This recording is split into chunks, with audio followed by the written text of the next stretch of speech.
Hello and welcome to a frankly slightly chilly Boulogne, where the absolutely apocalyptic weather that we had this morning thankfully didn't quite materialise. Instead, what did materialise was another champagne performance from Mathieu van der Poel.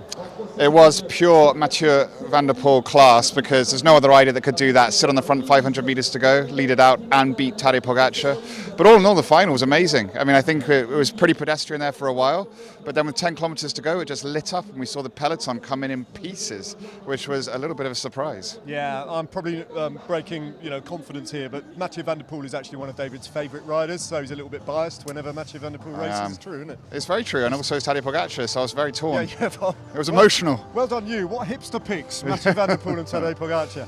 All right, let's cross over to Daniel and see what he's got for us. Yeah.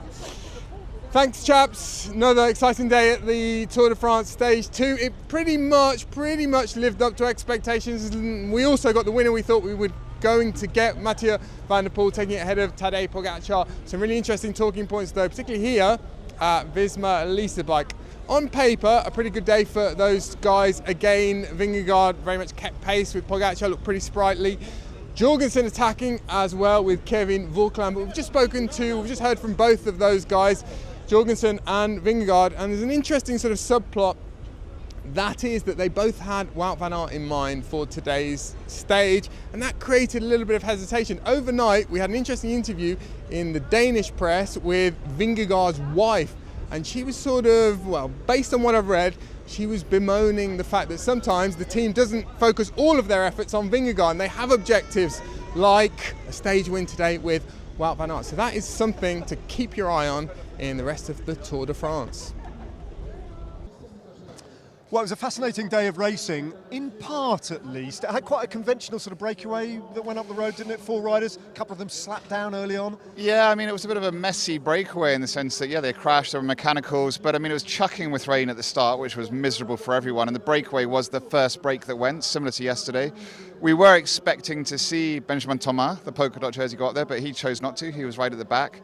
And then we had Intermarché Wanty, who just really took matters into their own hands immediately. The moment it got to 2 minutes, they rode, were joined by Alpecin de Koenig, and they controlled the race. But as we often see in modern cycling, they caught the break with, 50, 60 kilometres to go. So then there was a sort of neutralisation of the race, and we waited patiently till 10 kilometres to go. Yeah, of course, before that we had a very fractious intermediate sprint where Jonathan Milan completely lost the plot with Biniam Girmay for reasons unknown. It'd be quite interesting to get his thoughts about that. Couldn't quite figure that one out, bit strange. After that, it was a question of, well, really, I suppose, if you want to water it down, Jonas Vingegaard again continuing to try and animate things, but UAE riding with real purpose today. Yeah, it was interesting. It took us a while to figure out, because it was UAE that tackled the first climb. Tim Wellens just driving it and ripping it to pieces. And normally you expect Tadej Pogačar to be there and be launching off that, but he didn't. He was racing a conservative. It was almost like roles reversal. And then we saw Vingegaard on the next climb attack over the top after Vauclin and Oscar Onley did a great ride. They were over the top. And then it suddenly clicked that Pogačar was riding for the sprints. Their mission had been to eliminate the sprinters and get it down to a small group and allow Pogačar to win the sprint on this, which was a very challenging uphill sprint. Yeah. But unfortunately for them, Mathieu van der Poel was there. Yeah, well, he is the nemesis, isn't he, for Tadej Pogačar? I mean, the way he did it, again, classic van der Poel. Led him out, and he had Tadej Pogačar on his wheel, had to go early, he couldn't play games, but he just has this phenomenal ability to go so deep and so hard for so long that he's the difference between everybody else and Tadej Pogačar winning. Yeah, I think he's the only rider that can do that, and he's done it repeatedly where he goes in the front and leads out, and he's, as you say, he's got this ability to lead out at speed, so everyone's in the red, but then when he kicks, it's almost like a second sprint, and even Tadej Pogačar couldn't get around him. Yeah, he's a bonkers rider. Let's hear what he had to say after the stage. Hey Matteo, welcome, congratulations. A lot of decision making to take in the final 30-40 kilometers of that stage, and you seem to have made all the right decisions. Yeah, it was not an easy final. I was really eager to win this one, especially when it came all together the last kilometer. I really didn't want to have any regrets, and I think I did everything perfect. It's been a while. I've had to wait quite some time to win my second one, but it was worth the wait. And listen, the first time round it was a moment of incredible emotion for you and I think for everyone who witnessed it. Today perhaps not quite so emotional, but how does it feel? No, yeah, of course the first one was just after my grandpa died, and it was also my first Tour de France. We rode with a special jersey first stage, so I think this made it all super emotional, and now I'm just really proud. I worked hard for this one. It's not been easy for me, the Tour de France, and I'm happy that it finally turns out well. Wonderful. Thank you so much. Dan Martin. We're being slightly distracted by Dan Martin. We're over being there, who's heckled being by, slightly annoying, yeah. as he often is, isn't he? No, no, we love Dan Martin. We love it. So it's time to deal with a few of your questions, your online questions on stage 2. I'm literally sight reading these. I haven't had any sight of them before. Jamie Proctor, can Remco make it back into GC contention? David Miller. Well, I think he's still in GC contention. It's whether he can make it back into podium, trying to win. I'd say very difficult. 33-kilometre individual time trial? Oh yeah, that's true. His best form? Yeah, that's true. But I was thinking more Paris. Yeah. Yeah, oh yeah, there is that. Yeah. Neil Tamblin, the 5-kilometre rule. If you're in the bunch at 5 kilometres and crash and you don't lose any time, right? However, if you've been dropped, you have to go to the line to set a time. Does this mean that the crashed rider can finish later but get a better time? Yes. Yes. Yes, Neil. It does mean that. It's a curious one, but you're right. Yeah. Yeah, it can mean that. Trudgeon says, the whole team, one at the front, Lipo at the back. Why? One at the front, like Lipowitz. Yeah, one at the front, Lipovitz at the back. Why? I don't even understand that. That is a. I'm sure you know exactly what you mean. I don't That's understand. a granular bit of detail that in the long day of commentary we've had probably eluded us, for which we can only apologise. We need a specific kilometre. You're better informed than we are, frankly. Nate Byerly says, what is up with their spokes? The effective photography. There's a name for that. It's that thing where it looks like they're going backwards. Yeah. So it's all to do with shutter speed on cameras, isn't it? 24 the frequency frames per match. second, and then when they go to like that, and it's 24 spokes going through a second, that's when it looks like it's static, right? Yeah. And then any faster than that, it looks like it's going backwards. Where's a name for it? Time travel. And then Joe Swed says, what do you think Ineos's main aims will be now that Ganna has abandoned? Hunt for stage wins or try and get Rodriguez as high as possible on GC? Well, they judging need by to do Rodriguez something, today, he was dropped in the finals, so it's going to be very difficult. I think they're going to have to hunt for stage wins. That's all they've got. All right, okay. Let's hear from some of the people who made their way out to the side of the road today, including a trio of intrepid riders who've made their way from Great Britain all the way across the channel, probably using a boat, let's be honest. But they've made their way here. Tom, Chris and... Mike. Mike. Well remembered.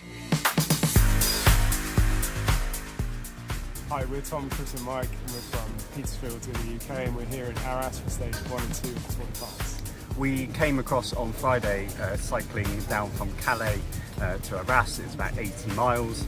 Yesterday we went to Vimy Ridge to look at some of the World War I memorials, and then we cycled up the first Cat 4 climb of the tour before watching it at the top.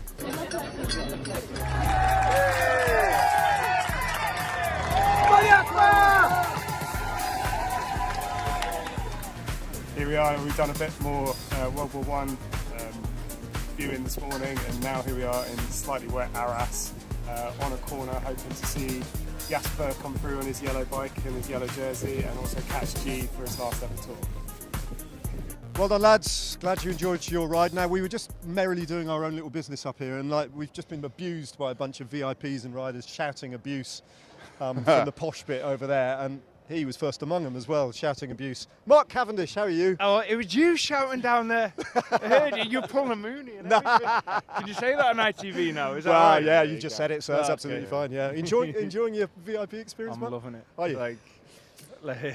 I'm loving it. You're getting a lot of TV time. Man, you're in cars, you're signing really? autographs, Yeah. you're all over the place. Yeah.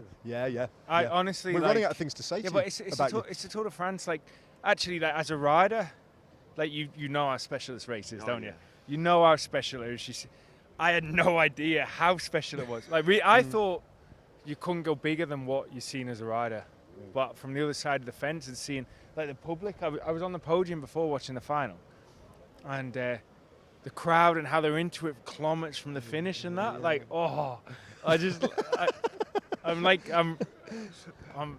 yeah. Why didn't I stop 5 years ago? You know?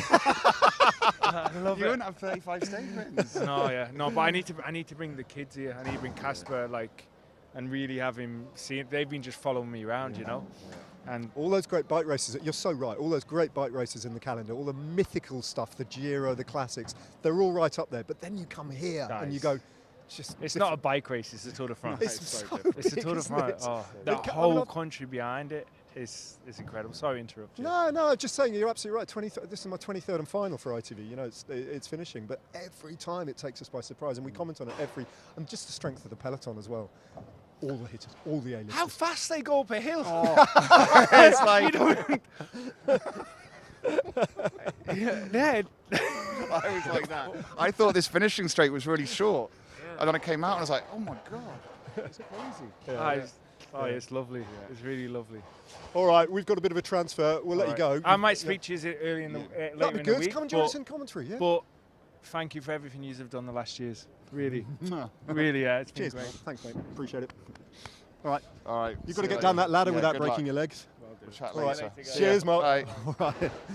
Unexpected guest. Anyway, let's keep your thoughts coming, by the way. Use the hashtag #YourTour and keep those questions coming in. Maybe for Mark Cavendish. We might rope him in again, but certainly for me and David.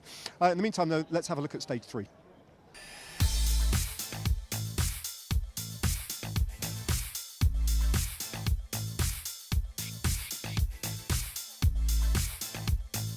Well, David, it's not quite as long as today's 209 kilometres, but it's not far off, is it? And this one is properly flat, really. No, Valenciennes to Dunkirk, 178.3 kilometres. It is, there's one classified climb at the end, fourth category, and that's it. I think it is your archetypal first week sprint today at the Tour. Yeah, two things to say about it. One is it's a return to the Mont Cassel, which we saw that cobbled climb on where Mathieu... the Battle Royale. Mathieu Veche and Thomas Benjamin slapped down. So we go back to that climb and then the run into Dunkirk. And if the weather continues like this, it could be windy again, so it could be one of those. Yeah, it's looking that way. All right, thanks, David. We'll be back with the highlights from now on at the settle time, 7 o'clock. I know it was a bit different and a bit later yesterday, but they revert to 7 o'clock. A couple of bits of housekeeping. Print off that windy wall charts. And that's all about the knockout competition for your greatest ever Tour de France rider. And yesterday, Eddie Merckx was up against Magna, I think. And unsurprisingly, Eddie Merckx is through one round. We'll keep this going every day. We'll keep our commentary going every day with Matt Rendell as well, and Pete Kenyock when he comes back to the race, and a whole bunch of other different guests. And don't forget as well that we do a daily podcast in the car every day as we travel, which we're about to do now to our next destination. It's never strays far, so content galore, you lucky people.